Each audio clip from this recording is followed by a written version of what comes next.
Hey guys, how's it going? As I stated in the previous few videos, for the next couple of vids, I'm actually going to be doing a series of sorts on each theatrically released Spider-Man film. And as I'm sure the title suggests, we'll be diving into quite a mixed bag of a film in Spider-Man 3.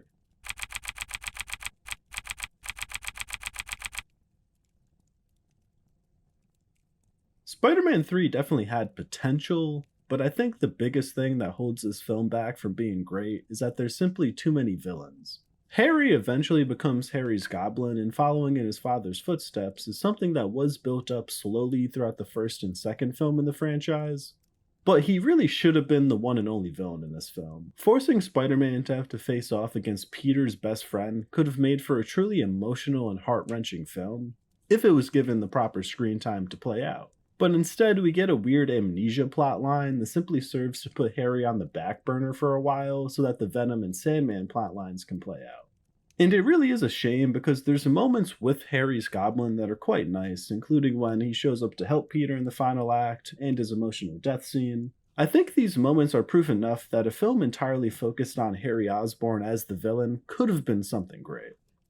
Similarly to Harry, I think Sandman was also a villain with potential, and all the scenes with him honestly work pretty well. He's a somewhat tragic and sympathetic villain, which was a key element to the success of the first two films in the franchise. And visually, the Sandman CGI still looks great and holds up well, even well over a decade later. Now, I do think you could argue that Sandman isn't quite evil enough to be the one and only villain in an entire film, and as presently constructed, I do think that's a fair statement. But I do think there's a world where a film with just Sandman and Harry as villains could have still been great, but then there's Venom. I think it's no secret at this point that Sam Raimi didn't want Venom in Spider-Man 3, but the studio forced his hand, and it really shows.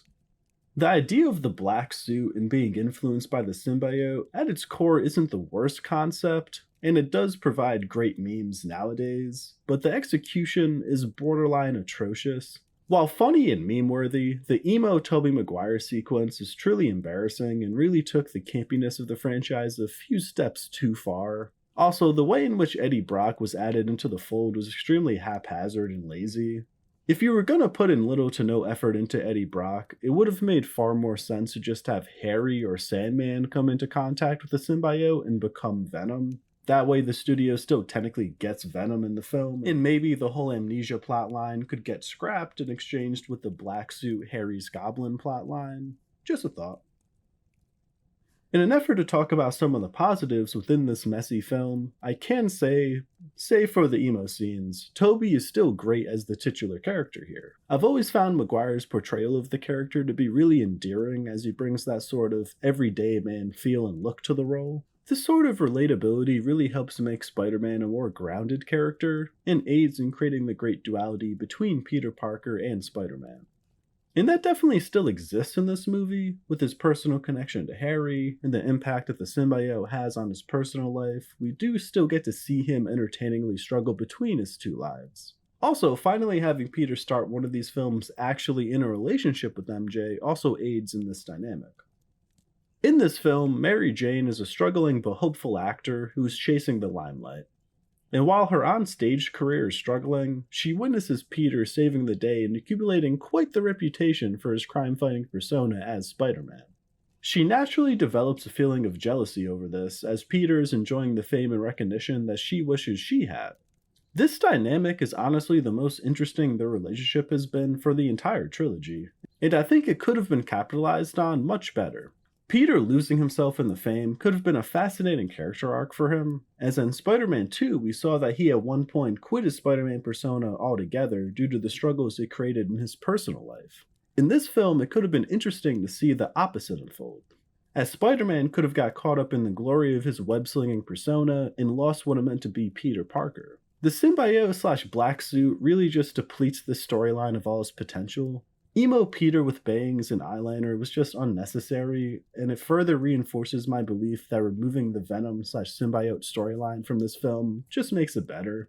The concept of Peter being a star as Spider-Man and his girlfriend feeling like her potential star is being snuffed out doesn't need the symbiote at all. Also, since Harry should have been the main villain of the film, having Spider Man losing sight of the Peter aspects of his life could have served as a great coping mechanism, in order to deal with the fact that his best friend had turned into a villain who wants to kill him now. Also, until I rewatched this film for the purposes of scripting this video, I completely forgot that Gwen Stacy was even in this movie. For such an iconic comic character, it's really a shame that she gets next to nothing to do. Her appearance and wasted potential almost serves as a great metaphor for my thoughts on this film as a whole. There's just a lot of great ideas that don't get the time to develop properly because this movie tried to do too much. All in all, Spider-Man 3 definitely had a lot of potential, as everything outside of Eddie Brock had some kind of interesting storyline that could have been pulled out of it, but none of these interesting possibilities reaches anywhere near its full potential because there just wasn't enough screen time to go around. This is definitely an example of a film that could have been separated into two different films, as it would have benefited from the additional time to develop everything. But as currently constructed, Spider-Man 3 simply serves as an okay conclusion to the Sam Raimi trilogy, and easily the worst of the trilogy, unfortunately. If you enjoyed this breakdown of Spider-Man 3 and are interested in further explorations of screen stories, please feel free to drop a like and subscribe. And if you feel like I missed anything, I'd love to hear your thoughts in the comments.